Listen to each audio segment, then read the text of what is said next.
हिंदवी स्वराज्याचे सरसंस्थापक छत्रपती शिवरायांना मानाचा मुजरा करतो। भारतीय राज्यघटनेचे शिल्पकार भारतरत्न डॉक्टर बाबासाहेब आंबेडकर यांना मानवंदना अर्पित करतो। कारगिल विजय दिवसाच्या निमित्ताने वीर सैनिक व वीर पत्नी कृतज्ञता सोहळ्याच्या निमित्ताने ज्यांच्या संकल्पनेतून आज हा सोहळा या ठिकाणी आयोजित झाला ते महाराष्ट्राचे आदरणीय राज्यपाल श्री जिष्णुदेव वर्माजी, आमचे सहकारी लोकप्रिय उपमुख्यमंत्री एकनाथराव शिंदेजी, सुनेत्राताई पवार, हा कार्यक्रम आयोजित करण्यात ज्यांची महत्त्वाची भूमिका आहे असे आमचे सहकारी मंत्री ॲडव्होकेट आशिष शेलारजी, शंभूराजे देसाईजी, या ठिकाणी उपस्थित vice admiral Shri Sanjay Vatsayan, lieutenant general Shri Kushwaha, सर्व महाराष्ट्र सरकारचे वरिष्ठ अधिकारी, तीनही सेनेतले सर्व अधिकारी, सैनिक, त्यांचे कुटुंबीय, ज्यांनी अतिशय सुंदर कार्यक्रम या ठिकाणी सादर केला ते भरत बलवली आणि उपस्थित सर्व भगिनी आणि बंधूंनो, मी माननीय राज्यपाल महोदयांचे मनापासून आभार मानतो की त्यांनी लोकभवनमध्ये कारगिल विजय दिवसाचं आयोजन केलं। आपल्या सर्वांनाच याची कल्पना आहे की कारगिलचं युद्ध भारत देशाच्या इतिहासातलं एक अतिशय महत्त्वपूर्ण अशा प्रकारचं युद्ध आहे, ज्या युद्धामध्ये अतिशय कठीण परिस्थितीमध्ये भारतीय सैनिकांनी जे शौर्य दाखवलं ते जगाच्या युद्धाच्या इतिहासातील अतुलनीय अशा प्रकारचं शौर्य आहे।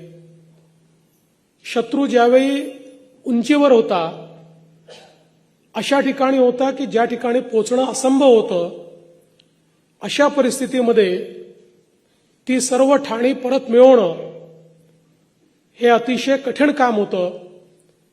पण भारतीय सेनेने, मग थलसेना असेल, त्याला मदत करणारी वायुसेना असेल आणि सोबतच आपले रक्षण करणारी नौसेना असेल, यांनी प्रचंड शौर्य त्या ठिकाणी दाखवलं। शेकडो मीटर वरती शत्रू असताना, जिथे पोचता येत नाही अशी परिस्थिती असताना, रात्रभर दोरखंडाच्या साहाय्याने वर चढून आणि वरून गोळ्या आणि बॉम्ब येत असताना, तोफेचा मारा होत असताना त्याची पर्वा न करता आमचे जवान, सैनिक, अधिकारी वरपर्यंत पोचले आणि त्यांनी एक एक ठाणं परत मिळवलं आणि त्यातून एक मोठा विजय आपण साकारला।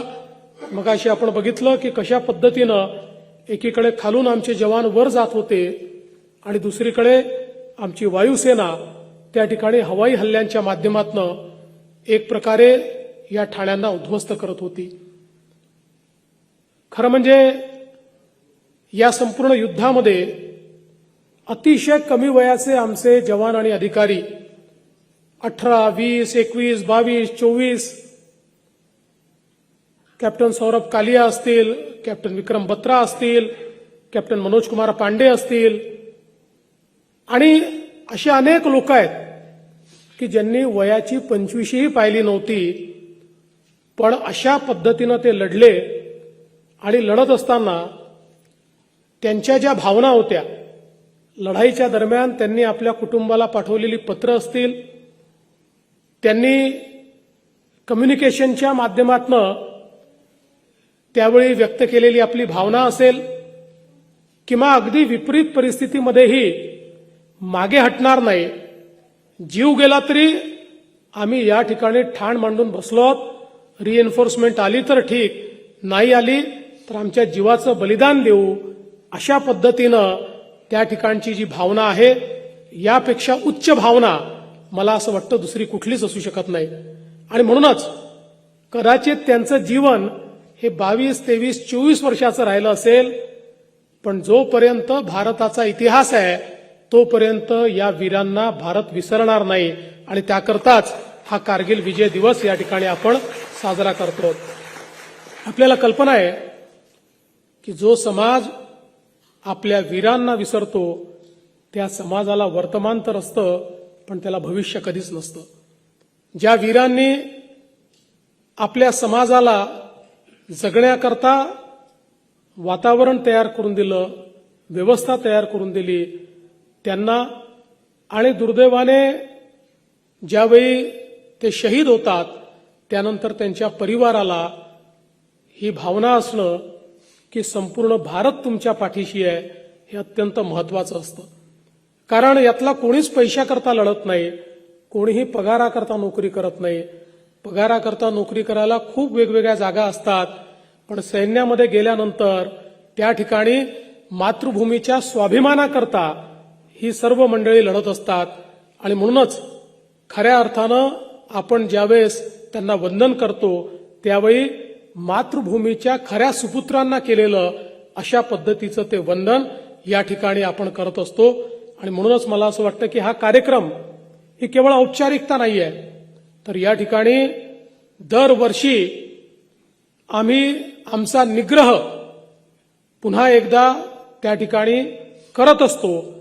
आपल्याला कल्पना आहे की या युद्धामध्येही ज्यावेळी युद्ध सुरू होतं, मे पासनं युद्ध सुरू झालं, जुलैपर्यंत युद्ध चाललं होतं आणि एक वेळ जेव्हा भारताचं डॉमिनेशन वाढायला लागलं त्यावेळी पाकिस्तानने नेहमीप्रमाणे अण्वस्त्राची धमकी दिली आणि अमेरिकेचे राष्ट्राध्यक्ष बिल क्लिंटन यांनी आपले अटल बिहारी वाजपेयीजी यांना फोन करून त्या ठिकाणी त्यांच्याशी चर्चा केली आणि सांगितलं की युद्ध समाप्त केलं पाहिजे, पाकिस्तान कदाचित अण्वस्त्र वापरेल. त्यावेळी अटलजींनी उत्तर दिलं, पाकिस्तानने अण्वस्त्र वापरलं तर भारताचं 10-15% नुकसान होईल, पण उद्याचा सूर्य पाकिस्तान मात्र पाहणार नाही. पाकिस्तान जगाच्या नकाशावरनं संपून जाईल आणि त्यामुळे जोपर्यंत आम्ही आमचा इंच घेत नाही तोपर्यंत हे युद्ध थांबणार नाही. मला असं वाटतं की ही जी भावना आहे या भावनाच्या पाठीमागे आमच्या सैन्याचं बळ होतं, आमच्या सैन्याची शौर्यगाथा होती, शौर्याची भावना होती. आणि आजही आपण पाहतो परिस्थिती बदलली आहे. आज भारत हा एक अतिशय शस्त्र संपन्न अशा प्रकारचा देश झालाय.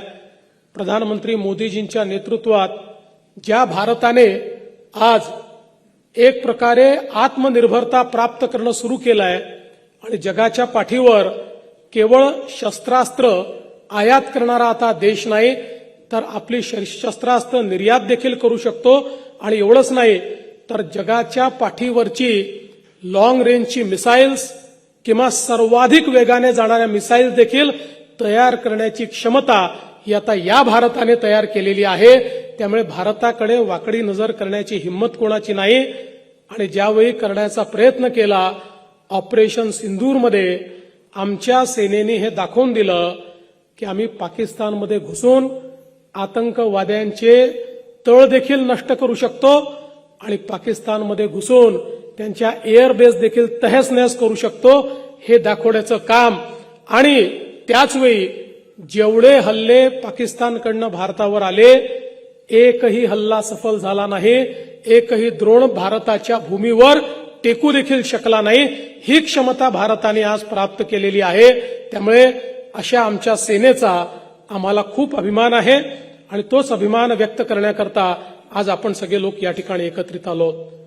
मला निश्चितपणे असं वाटतं की या शौर्याचं कुठलं मोल नाही आहे, पण ज्यावेळी मी मुख्यमंत्री झालो 2014 साली आणि त्यानंतर 2015ला आम्ही कारगिल विजय दिवस हा साजरा करत होतो आणि त्यावेळी लक्षात आलं की आमचे जे सैनिक शहीद होतात त्या शहीदांना महाराष्ट्र सरकारच्या वतीने केवळ 3 लाख रुपये आपण द्यायचो. आम्ही हा निर्णय केला. पहिल्या वर्षी ते 10 लाख केले, पुढच्या वर्षी ते 25 लाख केले आणि 2017 साली निर्णय घेऊन आमच्या राज्यातल्या शहीदांना 1 कोटी रुपये देण्याचा निर्णय हा महाराष्ट्र सरकारने त्या ठिकाणी केला. आणि त्यानंतर आमच्या राज्यातल्या शहीदांना आम्ही 1 कोटी रुपये त्या ठिकाणी देतो. अर्थात मी जसं सांगितलं की त्यांच्या मृत्यूचा कुठलाच मोल नाही, पण किमान त्यांच्या परिवाराला हे लक्षात आलं पाहिजे की त्यांनी कुटुंबातला एक व्यक्ती गमावला असला तरी अख्खं महाराष्ट्र त्यांचं कुटुंब आहे, हा भारत देश त्यांचं कुटुंब आहे आणि ते देश जे आहे ते त्यांची काळजी निश्चितपणे त्यांचा देश घेईल. आणि म्हणूनच अनेक निर्णय आपण त्या काळामध्ये आणि आता देखील घेतले आणि मी निश्चितपणे सांगतो आमच्या या सेनेचा आम्हाला अभिमान आहे आणि या सेनेच्या पाठीशी पूर्ण ताकदीने क्षमतेने आम्ही देखील उभे राहू. कारण आज आम्ही देखील या ठिकाणी राज्यकारभार चालवतो, जगतो. जसं शिंदे साहेबांनी सांगितलं आपले सण साजरे करतो, आनंद साजरा करतो. याचं कारण आमच्या सेना सीमेवर लढतात. त्या सेनेला पुन्हा एकदा या ठिकाणी मानवंदना देतो, त्यांना सलाम करतो, सर्व शहीदांच्या चरणी नतमस्तक होतो. त्यांच्या कुटुंबियांच्या प्रती या ठिकाणी पूर्णपणे आदरभाव व्यक्त करतो आणि त्यासोबत जे आमचे हयात असलेले वीर आहेत त्या सर्व वीरांना सलाम करून आजच्या या कार्यक्रमाबद्दल राज्यपाल महोदय आपले मनापासून आभार मानतो आणि माझे 2 शब्द संपवतो. जय हिंद, जय महाराष्ट्र, भारत माता की जय.